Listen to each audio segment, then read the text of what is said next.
The dentist accused of poisoning his wife drugged her before. That is according to Angela Craig's best friend. That testimony came during the second week of this murder trial.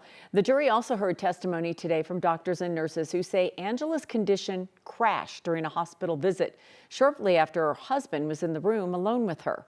Kevin Vaughn from 9 News Investigates joins us with more on what was revealed today. Kevin? Well, Kim and Sam, prosecutors allege that Angela Craig was already sick after being poisoned with arsenic and a chemical from eye drops. Then they built the case today with testimony that she was injected with cyanide into her intravenous line by her husband, James Craig, while he was alone with her in the hospital that day. James Craig listened intently as a physician who treated Angela Craig described the rapid deterioration in her condition. Dr. Peter Sautiel also told the jury that after a number of tests, he believed Angela Craig was brain dead.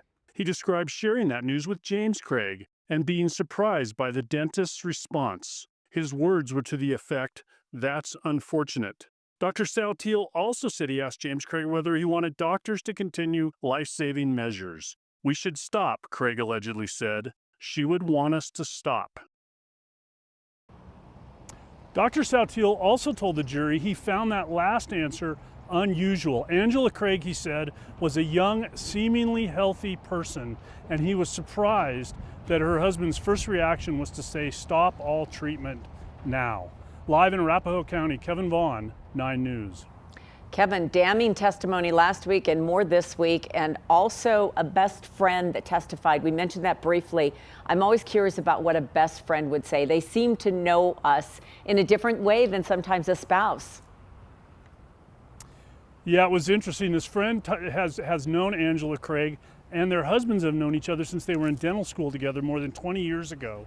And she talked about that 2019 meeting where James Craig confided to her and her husband this thing about being addicted to sex and being suicidal, and how he had drugged Angela Craig because he wanted to be able to take his own life without her stopping him. He didn't go through with that part of it, but he had drugged her before, and there are text messages about that drugging that prosecutors have already provided to the jury. Today they got some context about what that was all about.